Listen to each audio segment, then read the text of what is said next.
Saudações, estou aqui de volta para mais um estudo a respeito da palavra do Evangelho, que é a palavra de Deus.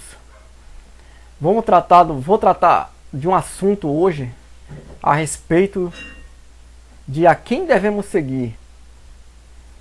Um assunto muito importante. Vamos responder a seguinte questão: a quem devemos seguir? A Moisés? A Jesus? Aos apóstolos? E como sempre digo, as respostas para as perguntas estão nas Escrituras. Então vamos nos apossar das Escrituras aqui em Mateus, capítulo 17, quando Jesus subiu ao monte com Pedro, Tiago e João. O que foi que aconteceu lá? Estará narrando aqui. Eis que lhes apareceram, versículo 3. Eis que lhes apareceram Moisés e Elias, falando com ele. Então Pedro tomou a palavra e disse a Jesus: Senhor, bom é estarmos aqui. Se queres, façamos aqui 3 tendas, uma para ti, outra para Moisés e outra para Elias. Enquanto ele ainda falava, uma nuvem luminosa os cobriu, e da nuvem saiu uma voz que dizia: Este é meu filho amado, em quem me comprazo, a ele ouvi. Então claramente aqui já está respondido que a voz de Deus disse, saindo de uma nuvem, disse: Este é meu filho amado, a ele ouvi. Então devemos ouvir Jesus. Está claramente respondido de que devemos ouvir Jesus. De que devemos ouvir Jesus e não a Moisés mais. Por que devemos ouvir Jesus e não a Moisés? Em João 1,17 diz: Porque a lei foi dada por meio de Moisés, a graça e a verdade vieram por Jesus Cristo. Sendo assim, Moisés é a lei. A lei veio de Moisés, mas não é a graça e nem a verdade. A graça e a verdade vieram por Jesus Cristo. E nós estamos na graça, não mais na lei. Estamos na verdade, não mais na lei, que era apenas símbolos da verdade. Agora estamos na própria verdade, em Jesus Cristo. Devemos ouvir Jesus. Já entendemos que não devemos ouvir Moisés mais. Em Romanos capítulo 10, versículo 4 diz: Porque o fim da lei é Cristo, o cessar da lei é Cristo, para a justiça de todo aquele que crê. Entendemos então que Jesus Cristo é o final de tudo, é o alvo de tudo. O alvo da lei é Cristo, para a justiça de todo aquele que crê. Trocando a miúdos, o alvo da lei, o fim da lei é Cristo, para declarar inocente todo aquele que crê, declarar justo, declarar inocente todo aquele que crê. Então, entendemos o seguinte, que tudo termina em Cristo, Cristo é o centro. Mas como vamos entender os apóstolos então? Onde ficam os apóstolos nisso? Porque alguns dizem: mas o apóstolo disse.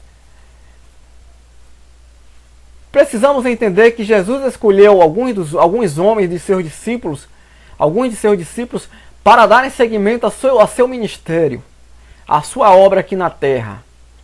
Sendo assim, ele escolheu 12 dos seus discípulos.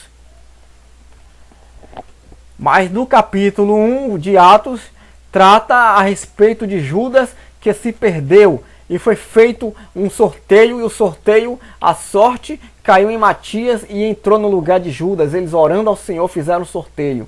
Pedro tomou a posição da palavra e disse isso. E fizeram um sorteio e caiu em Matias. E ele entrou no lugar de Judas. Então vemos o seguinte. O que significa apóstolo? Vamos entender o que significa apóstolo. Apóstolo vem da palavra grega apóstolos, que significa enviado. E o que significa? E Jesus Cristo, ele era enviado também? Ele era apóstolo? Quando vamos ver aqui em Hebreus capítulo 3, diz o seguinte: Portanto, santos irmãos, participantes do chamado celestial, considerai o apóstolo e sumo sacerdote de nossa confissão, Cristo Jesus. Aqui, o escritor de Hebreus, o apóstolo aos Hebreus, declara que Jesus Cristo é apóstolo e sacerdote. Então ele era apóstolo. Apóstolo quer dizer enviado. Então Jesus Cristo é enviado de Deus. Como disse João a respeito dele, porque o enviado de Deus fala as palavras de Deus. porque Deus não lhe dá o Espírito por medida. Então vemos cá outra prova de que Jesus era apóstolo e enviado. Em João 20, quando vemos o seguinte, quando ele apareceu no cenáculo com eles, quando eles estavam com as portas fechadas, aí ele disse o seguinte: então Jesus disse-lhes outra vez, Pai seja convosco, no 20 e 21, Pai seja convosco, como o Pai me enviou, assim também eu vos envio. Ou seja, como o Pai me fez apóstolo, enviado, assim também eu faço de vocês apóstolos, enviados de Deus. Então Jesus fez dos discípulos apóstolos como ele era também apóstolo. E agora entendemos que a igreja, vamos passar a entender que ela depende daquilo que os apóstolos dizem. Mas por quê? Vamos ver o livro de Atos, que vai respondendo um pouquinho mais. Atos capítulo 1.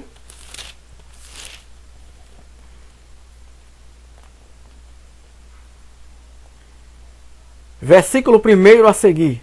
No primeiro tratado ao Teófilo, fiz menção de todas as coisas que Jesus começou a fazer e a ensinar,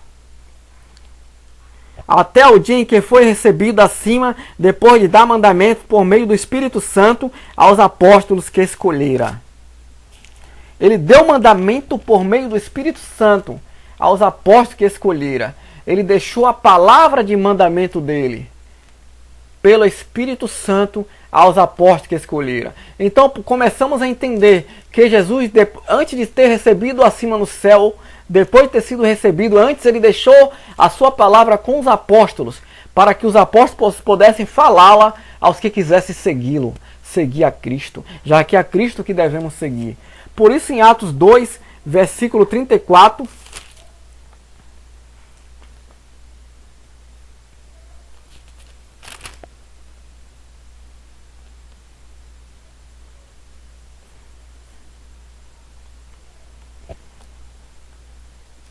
Atos capítulo 2.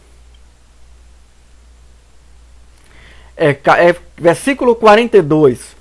Diz o seguinte: e perseveravam na doutrina dos apóstolos e na comunhão, uns com os outros, no partir do pão e nas orações. Aqui diz que perseveravam na doutrina dos apóstolos. Por que aquele povo, a igreja, perseverava na doutrina dos apóstolos? Porque eles sabiam que os apóstolos receberam de Jesus pelo Espírito Santo os mandamentos para passar para o povo. Então, estamos começando a entender que se alguém quiser ouvir a Jesus, deve ouvir a palavra dos apóstolos. Deve ouvir a palavra dos apóstolos. Por isso que Paulo disse em Gálatas 1:8 a 9, porque se mesmo um anjo descer do céu, trazendo outro evangelho que não é o que nós apóstolos temos pregado, seja anátema, ou seja, seja maldito. Qualquer pregação fora daquilo que os apóstolos dizem, seja maldito, ele disse. E vemos aqui em Efésios, capítulo 2, versículo 19, diz da igreja o seguinte: assim já não sois estrangeiros nem peregrinos, mas concidadãos dos santos e membros da família de Deus, edificados sobre o fundamento dos apóstolos e profetas, sendo ele mesmo Jesus Cristo a principal pedra angular. Aqui diz que a igreja, ela é construída, ela é edificada sobre o fundamento dos apóstolos e profetas, sendo Jesus Cristo a principal pedra angular. Jesus é a pedra de esquina e os apóstolos são fundamentos. Significa que o fundamento, toda a construção da igreja, ela é construída sobre os apóstolos. Isso é uma maneira simbólica na construção. Os apóstolos são simbolizados como por fundamentos, por alicerce, seria chamado alicerce hoje em dia. Eles são simbolizados por fundamento. Significa que tudo que não se constrói em cima da doutrina dos apóstolos, que os apóstolos expressam de Deus, expressam de Cristo, está sendo construído sobre areia movediça. Porque os apóstolos é que receberam a palavra de Deus. E ainda que um anjo desça do céu e pregue outro evangelho, além do que eles têm pregado, seja anátema. Por isso alguém pega lá Malaquias e diz, mas tem que dar o dízimo. Mas os apóstolos, a pergunta é, os apóstolos pregaram dízimos? A verdade é essa. Os apóstolos pregaram a nova aliança do sangue de Cristo. Alguém pega lá outro livro dizendo que vai cair maldição sobre a pessoa. ou tem maldição hereditária? Você a pergunta, tudo que você quiser saber, você vai na doutrina dos apóstolos e pergunta, os apóstolos falaram isso? Alguém pede para você adorar Maria ou qualquer outro santo? Aí você pergunta, os apóstolos adoravam também? Os apóstolos aprovavam isso? Se sim, você faz. Se não faziam, você não faz. É assim que se segue a Cristo, seguindo o que os apóstolos disseram. Alguém diz, mas eu prefiro as palavras de Jesus, que está lá em Mateus 11. Mas primeiro, amigo, você tem que entender que Mateus é um apóstolo. Quem está contando todos aqueles acontecimentos da vida de Cristo é um apóstolo. Você está crendo no que um apóstolo falou. Você pode ler o começo, está escrito o Evangelho segundo Mateus. Mateus era apóstolo. Lucas era um que foi supervisionado, um discípulo que foi supervisionado pelos apóstolos. Por isso tem cunho apostólico também em suas mensagens. Assim você pode ver de Mateus ao livro de Apocalipse, temos na Bíblia todos os ensinos apostólicos. Para assim peneirarmos todos os ensinos do Antigo Testamento e vermos todos os ensinos que nos estiverem dando, peneirarmos todas as visões e revelações e sonhos, para vermos de acordo se está de acordo com a doutrina dos apóstolos. Porque é como disse em Atos 2,42, e perseveravam na doutrina dos apóstolos e no partir do pão. Perseveravam na doutrina dos apóstolos. Nós devemos perseverar na doutrina dos apóstolos. Se alguém quiser seguir a Cristo, ela deve seguir a voz daquilo que diz os apóstolos, porque os apóstolos foram estabelecidos para falar aquilo que Cristo falou. Terminando aqui com o livro de 1 Coríntios, capítulo 12, versículo 28. E a uns pôs Deus na igreja primeiramente apóstolos, depois profetas, em terceiro mestre, depois poderes milagrosos, depois dons de curar, ajudas, governos, variedade de línguas. Aí ele diz, e a uns pôs na igreja primeiramente apóstolos. O apóstolo é a primeira autoridade.